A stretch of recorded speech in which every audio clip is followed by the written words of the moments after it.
Today on the Matt Walsh Show, many people in this country seem to think that if the result of the presidential election isn't what they want it to be, it'll be the end of life as they know it.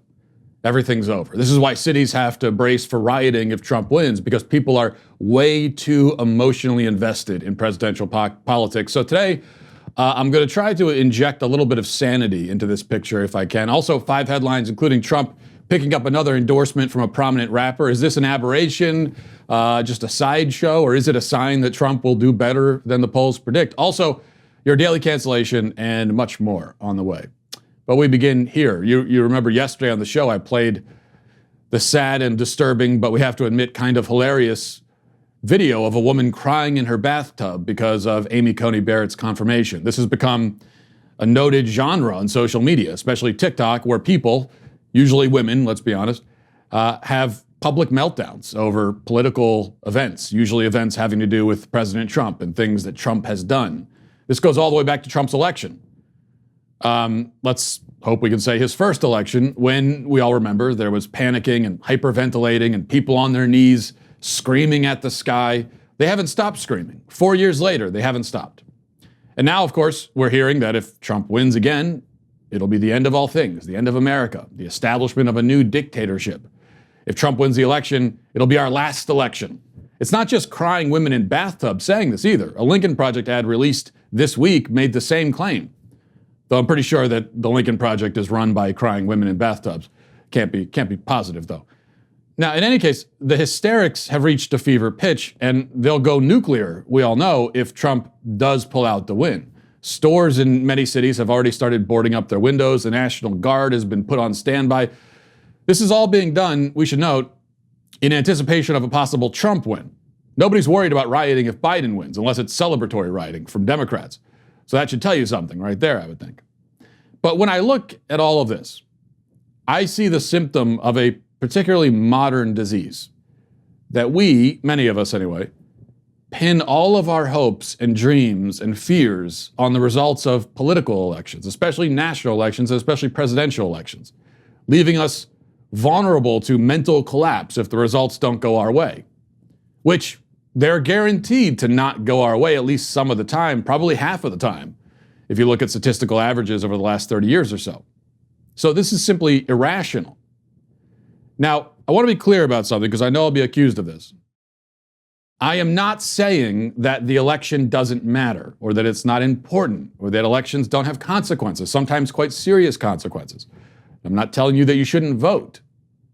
None of that is my point.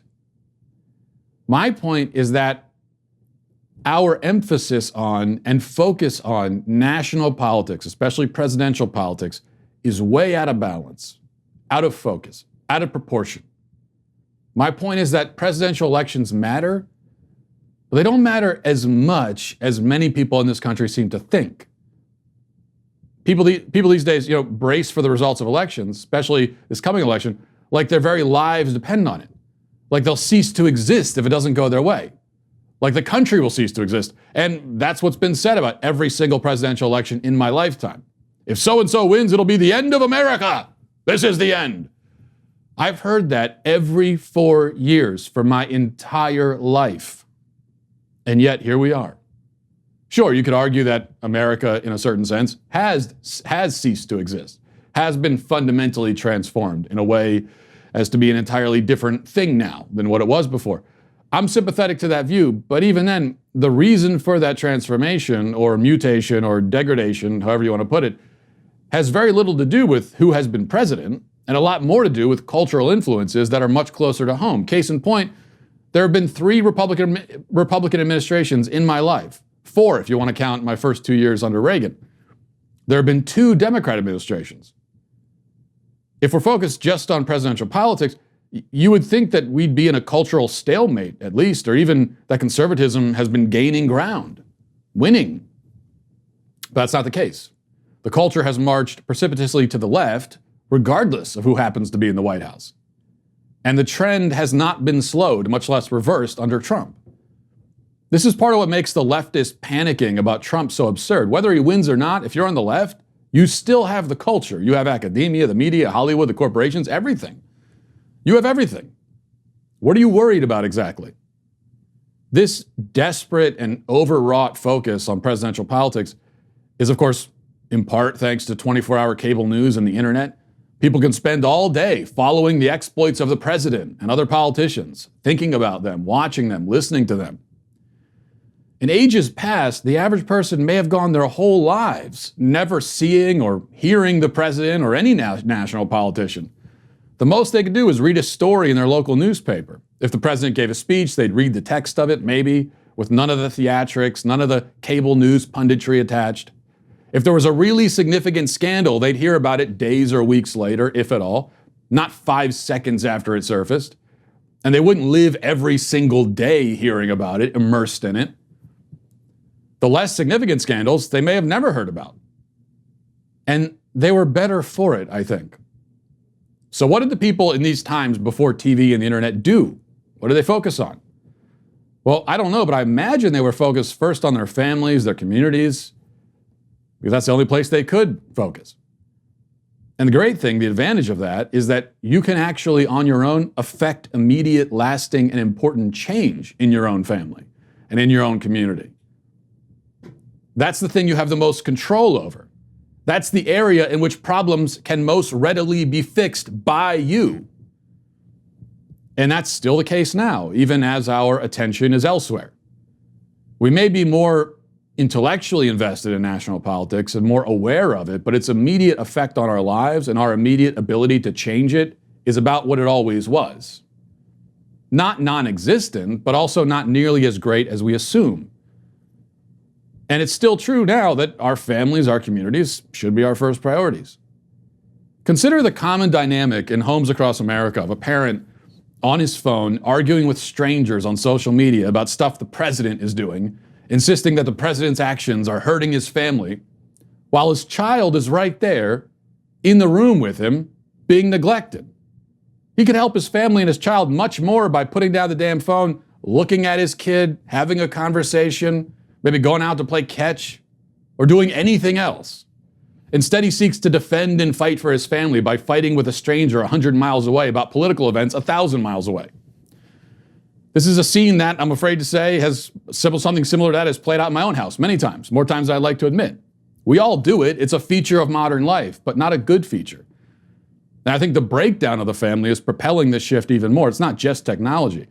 If you don't have a family to care for or be cared about by, you look for solace and meaning and purpose and influence elsewhere. Many people find it in politics, elections, government, arguably the worst possible places to find a surrogate family. So again, I'm not saying that the election doesn't matter, that it isn't important, that you shouldn't vote. I'm not saying any of that. It is important. And as long as you're an informed, intelligent, competent adult, you should vote. If you're not, you shouldn't. But let's keep things in perspective, is all I suggest. And when people ask me, as they have many times, well, what will you do if Trump loses? How will you respond? What will you do next? My answer is this. I'll wake up the next morning, eat breakfast, put on my shoes, go about my day. I will not spontaneously combust if the presidential election goes differently than I want it to. I'm not going to break down in tears in the middle of the street. I'm not going to scream at the sky. I'm not going to panic. I may not be happy. I'll probably be angry. But also, I'll be okay. I'll be alive. And so will you. And that's something that's worth keeping in mind, I think. Let's get to our 5 headlines.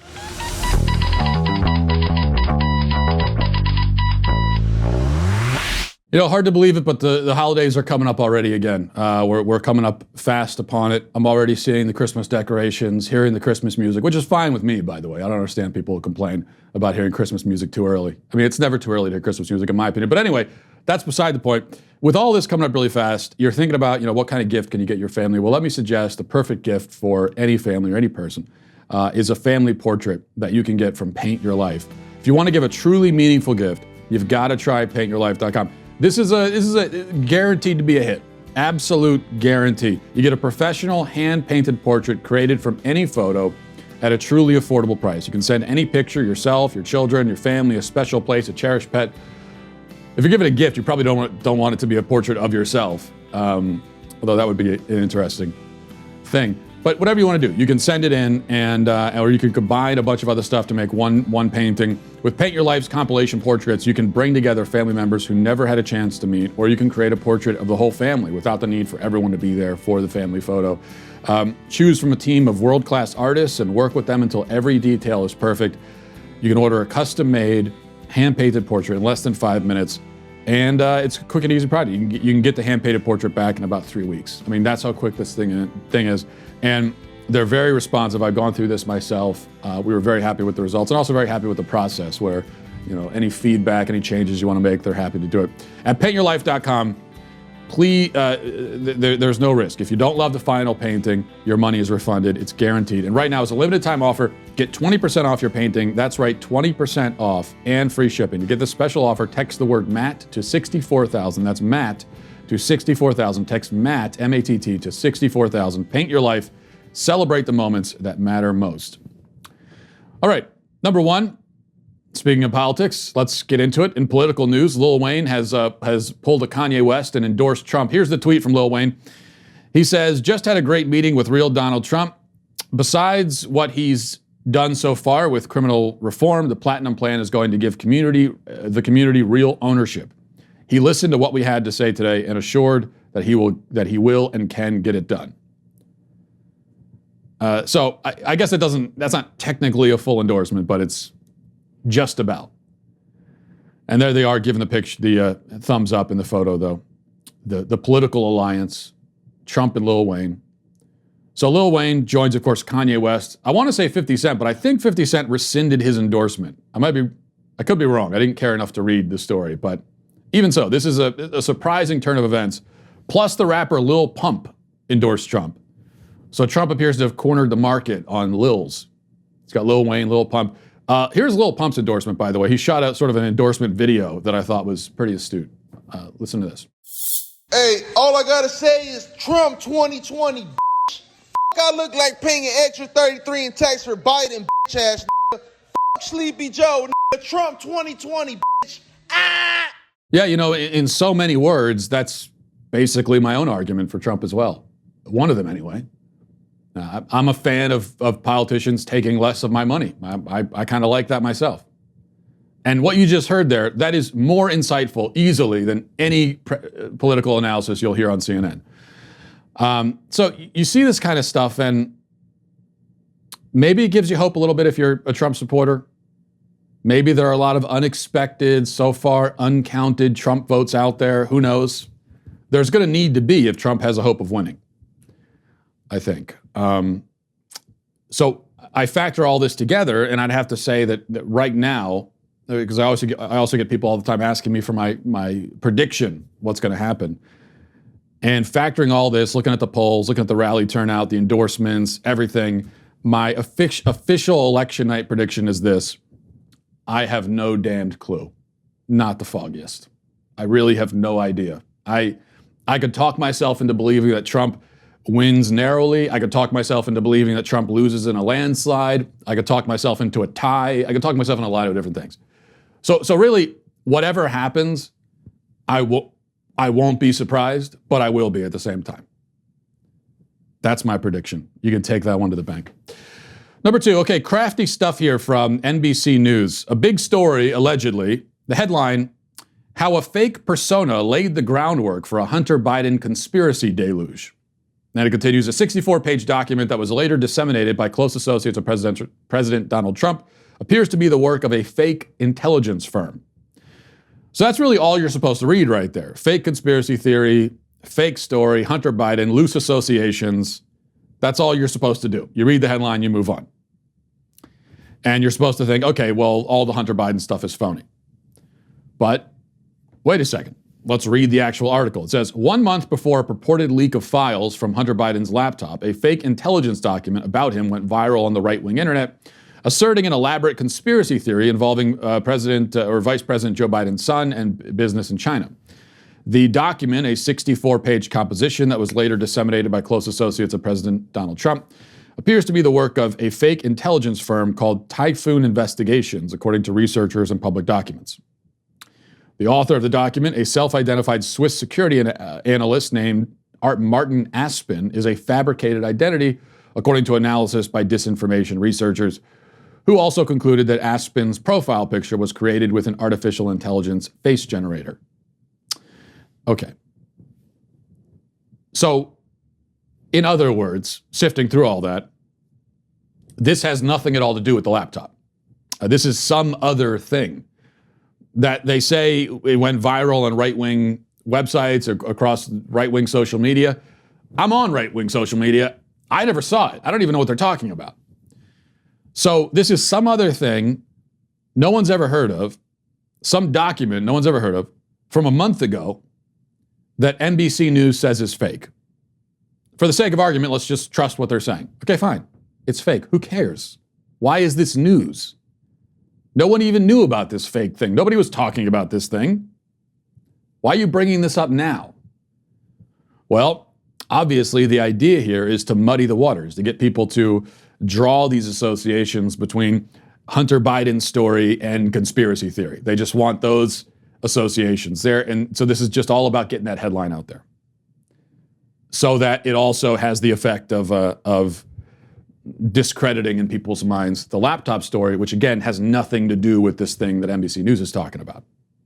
So it's a clever trick. Put out an unrelated story as a way of discrediting the real story.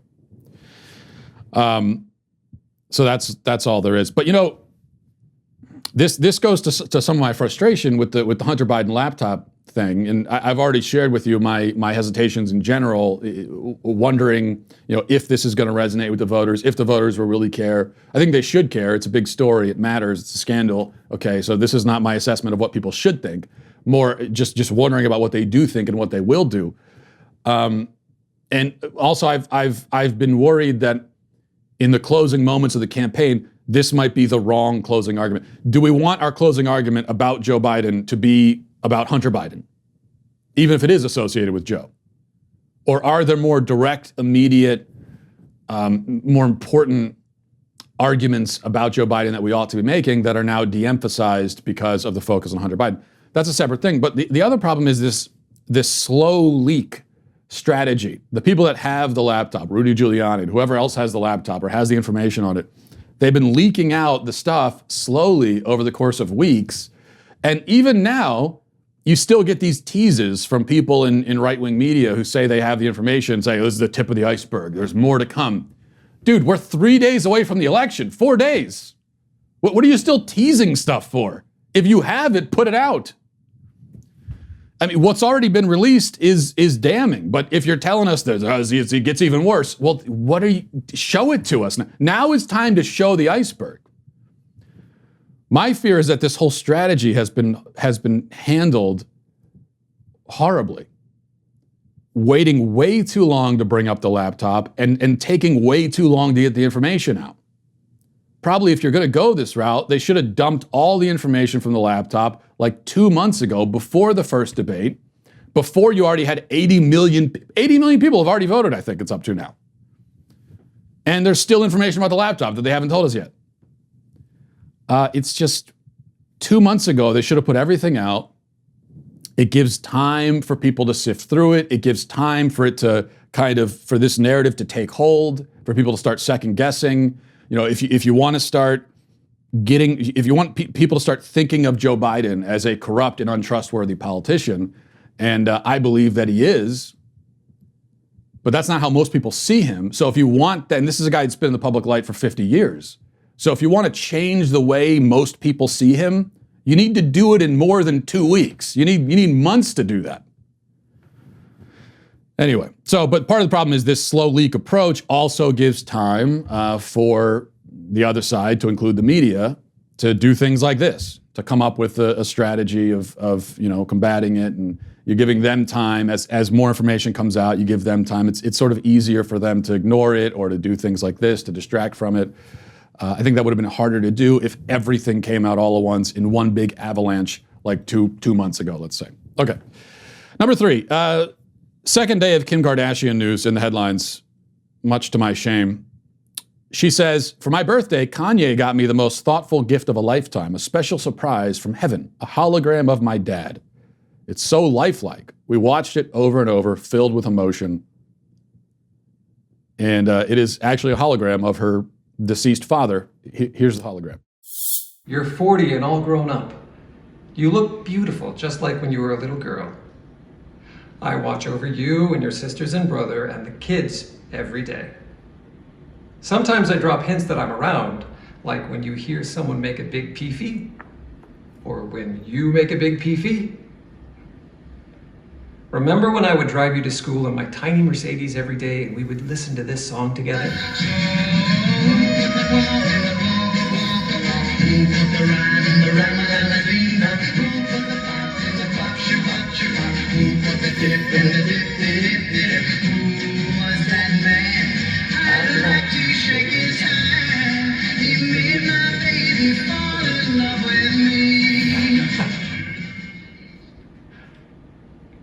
I am so proud of the woman that you've become, Kimberly, and all that you've accomplished. All of your hard work and all the businesses you have built are incredible. But most impressive is your commitment to become a lawyer and carry on my legacy. Okay, so that's weird. I think, and a little creepy, but it gets worse. Listen to this part.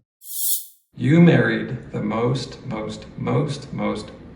genius man in the whole world, Kanye West. Yes, Kanye West really made a hologram of his wife's dead father and had the hologram call him, Kanye, the most genius man in the world. There's got to be a word other than narcissism for that. This is several steps above. Normal narcissists are looking at that and thinking, wow. They are highly impressed. This is like turbo narcissism, narcissism squared, narcissism, the deluxe package. This is just amazing. And also pretty creepy in my mind. I would just say to anyone close to me, if there's any, multimillionaires close to me that are thinking of getting me a birthday gift or a Christmas gift, please, I don't want any holograms of any dead relatives. I never want that. Let me just say that now publicly. Number 4, Andrew Cuomo was on The View yesterday, and let's see how that went. Governor, few people have a better understanding of how to manage the pandemic than you do. Wait, okay, stop it there. I'm sorry, what? This is like telling the dude from Fire Festival that few people have a better understanding of event planning than he does. This is now, though, if you look at it another way, it kind of makes sense, because you could say that you need to have a firm understanding of how to do the right thing if you want to succeed in doing the exact opposite of the right thing. You could argue it takes a lot of planning and execution, literally and figuratively, to do as poorly as Cuomo has done. So maybe that's what she meant. I don't know. Let's go with that, though. Number 5, finally, this video that I'll play now almost got itself on the Daily Cancellation. It was very close. It was a near tie.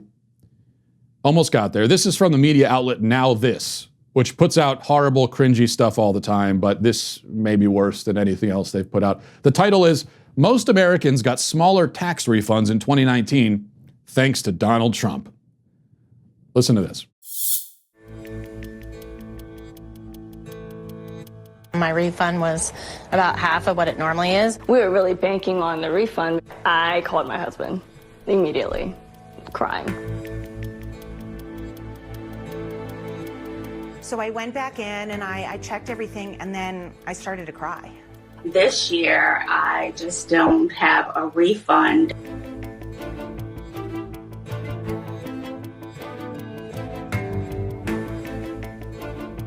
My refund was about half of what it normally is. It used to be like $4,000, and then I got $2,000 this year.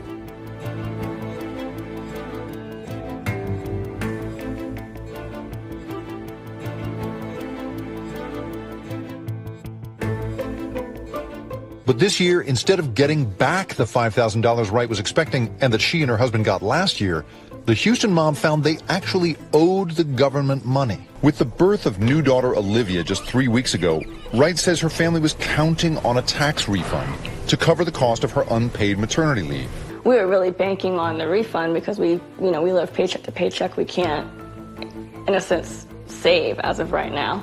With 3 kids in college, the Edney family is now scrambling. Last year, they got a $10,000 refund, but because of high property taxes, this year, they owe $10,000. Okay, stop. Stop it again. Make it stop. Just make it stop. I mean, it actually says in the video on the screen, it explains, it admits that in most cases, people didn't get a refund because they paid less in taxes and had more money in their paychecks. Yet we're still getting this tearful, sorrowful, complaining video. So why did they get less in the refunds? Because refunds aren't bonus checks. That's not what they are. My God. If you got a lower refund, that's a good thing. It means you paid less in taxes. It means you kept more of your own money. A refund is just the government returning the money it took from you as a no-interest loan. It's better to not give a no-interest loan. If you could choose between giving a no-interest loan or not giving a no-interest loan, financially, there is no benefit whatsoever to the no-interest loan. Loaning the government money and receiving it back with no interest, there's no benefit to you. It is better to keep your own money, 100%. You could invest that money in a million different ways, or spend it, waste it, whatever you're going to do. I mean, that's what most people do with their tax refunds anyway. They just waste it on crap. But you could do that with your paycheck. I mean, there's no advantage really, no financial advantage. Now, I understand the psychological advantage, the psychological boon of getting a check in the mail certainly feels a lot better than mailing one. A refund sort of feels like it's equivalent to finding money in the couch cushions, right? It feels like free money, but it's not. Okay? And intentionally trying to make it so that you get a refund is like purposefully stashing wads of cash in the couch for the thrill of finding it later. It's one thing to go, oh, cool, $5. Didn't realize I had this when you pull it out of the couch cushions. That's fine. But taking $5 and putting it under the cushion as an investment strategy is psychotic. And that's what people do with withholding. They withhold more because they want the refund. Just put it in a savings account. I mean, you'll get interest. That was not a lot of interest, but it's more than you'll get from the government. Have you ever heard of a bank account? I hear this from people all the time. They actually tell me they withhold more so that they get a refund. Have you ever heard of a bank? That's what they're for. Stop giving the government money for no reason. This is why we need, I'm not going to go off on my withholding thing again, but this is why we need to abolish withholding. The whole withholding system, it'll never be abolished because it's so convenient for the government. I mean, it's made people happy about paying taxes. Tax day has turned into a happy day for a lot of people, which it shouldn't be. But that's the dastardly strategy behind the withholding system. All right, we're going to get to our daily cancellation in just a second. But first, I did want to mention one other thing, not a news item technically, but just something inspiring and beautiful to share. There's been a lot of negativity, so I wanted to share this with you. This is something that I haven't had a chance to mention yet, but it's from our trip to Nashville over the weekend. And we stopped at a hotel, as I've mentioned, when I was canceling pets earlier in the week, canceling my cat and everyone else's cat. Anyway, the next morning, on the way out of the hotel, I was saying to my wife that we should go to a Cracker Barrel for breakfast. And my wife, for some reason, somehow, was against going to Cracker Barrel. She was anti-Cracker Barrel. She was engaging in all kinds of fake news propaganda in her attempts to defame and slander Cracker Barrel. And then, and I'm not making this up, this is not Photoshop, just as we're walking out and talking about this, I look up, and here's the picture here, an actual rainbow, a double rainbow actually, over the Cracker Barrel sign. Look at that. Amazing. This really happened. This is a sign from God. Angels lighting the path. Hallelujah. He is risen. Amen. How could you look at that image and tell me there is no God? You can't. And yes, we did stay at a hotel right next door to a Cracker Barrel because we're a high-class family, you understand. And it's also true that Virginia has 5 Cracker Barrels at every highway exit, so any rainbow is bound to hit one, you could say. But even so, I still just enjoy the beauty of it. That is providence. That is also God supporting my side of the argument, I think. And by the way, we still didn't end up going to Cracker Barrel, of course. All right, One other thing, we're talking about investment strategies, and bad ways to invest your money is investing it in withholding money from your paycheck. Here's a good investment strategy: gold. Okay, there's a place you could here's something you could do with your money if you had more money in your paycheck, which a lot of us do. But the problem is it's just expensive to just go out and buy gold. So here's something new. You know how the price of gold has been skyrocketing lately? Well, there's a new way to buy gold through a company called Acre. Acre lets you subscribe to gold for as little as $30 a month. You pay each month, and once your gold stash reaches the price of the gold bars, they discreetly ship Acre Gold to your home. Acre lets you invest in physical gold without it coming out of your pocket all at once, so it's a lot easier that way. And with Acre, taking physical delivery of your gold means it's safe and it's sound and it's going to be in your hands. You don't have to worry about anything. Acre ships your gold directly and discreetly to your door. Acre designs their gold in California, sources their gold from one of the largest mints in Switzerland, and they just recently introduced their new $100 per month subscription for their 5-gram gold bar. So that's another option you have as well. Visit getacregold.com/Walsh. Start investing in physical gold today, and make sure you go to this URL because Acre is also giving away a gold bar.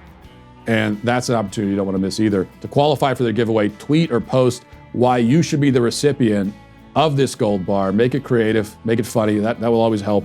And mention @get_Acre. And if you do that, you might get the free gold bar. But either way, go to getacregold.com/Walsh. And big thank you to Acre Gold for supporting the show.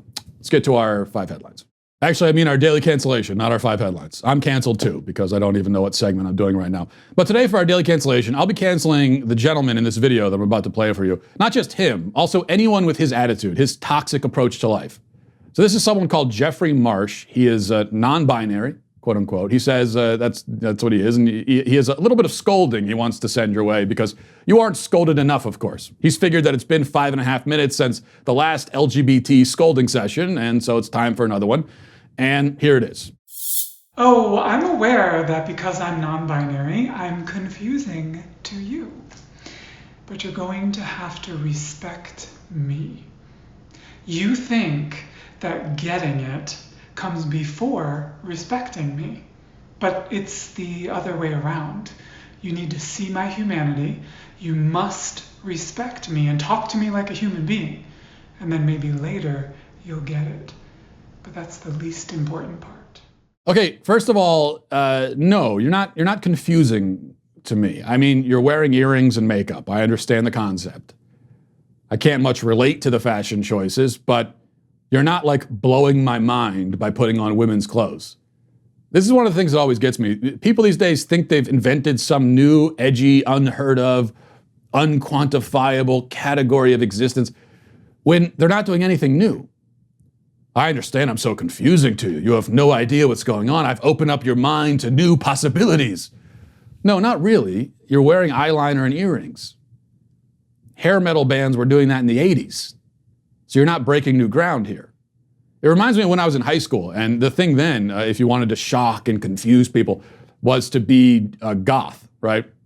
Back in the late 90s, early 2000s, wear black lipstick, fishnet stockings. And these kids would walk around like, look at me, I'm shocking and unique. No, you're not. You just look like a Hot Topic cashier. You're not throwing me for a loop here. You're gonna have to try harder than that if you want to shock me. So that's the first thing, but not really my point. He also says repeatedly, you're gonna have to respect me. You must respect me. Respect me. This is a very common attitude. People walking around demanding respect, claiming that they're owed respect, that the world must respect them. No, that's not how it works. In fact, I don't have to respect you. I am under no obligation to respect you. And I don't respect you, frankly, until you give me a reason to. And the reason can't be that you're instructing me to. I need an actual reason. The dictionary defines respect as, quote, a feeling of deep admiration for someone or something elicited by their abilities, qualities, or achievements. So you think I have to have a feeling of deep admiration for you? I have to have that? I must? You think that's some sort of essential requirement of existence that we all have to admire you? No, you egomaniac. That's not how this goes. This is a concept that, as I say, many people in our culture struggle to understand. A great portion of the problems in our country today stem from this fundamental confusion, the idea that whatever we do, however we act, whoever we are, the world owes us respect. No, it doesn't. There is a difference between demanding respect and commanding respect. To demand respect is to shout impotently into the void. It is to try and conjure respect by the sheer force of your own desire for it. But you can't. You can't make people respect you by berating and scolding them. You can make them roll their eyes and walk away because you're annoying them to death. So if that's what you mean by respect, then fine. But if you want admiration, if you want a deep recognition of your abilities and achievements, you're going to have to earn it. You're going to have to command it. Respect is commanded, not by verbal declaration, but by a person's behavior, their poise, their dignity. Nobody who demands respect commands respect, because if they commanded it, they wouldn't have to demand it. The moment someone says, respect me, you know this is someone you shouldn't respect, because they have to say it. Respect is a little bit like belief, in that, you can't run up to me, make an absurd claim without evidence, and insist that I believe it. I literally can't believe it. It's not just that I don't want to or I have chosen not to. I can't. I don't choose to believe or not believe something. Nobody says to themselves, I think I'll choose to believe this. Okay, there it is. I believe it. No, belief is a natural consequence, something that happens on its own or doesn't happen. Respect is the same way. If I find you to be a ridiculous or unimpressive or unremarkable or pitiful or character deficient person, I can't respect you. I literally can't. Even if I wanted to, I couldn't. Respect rises naturally out of a recognition of someone's respectable qualities. If you don't have those qualities, or at least if you have not provided evidence of them to me, then that respect cannot come. You might as well demand that, like, a tree starts sprouting Skittles or something. You're expecting fruits from seeds you have not planted. So what I would say to our friend Jeffrey Marsh and to everyone else is that if you want the world to respect you, give it a reason to. A reason aside from the mere fact that you wanted to, because that's not a reason. And so everyone who demands respect rather than earning it is canceled, with all due respect, which is to say none at all. That's it for today and for the week. Have a great weekend, everybody. Big week next week. Godspeed.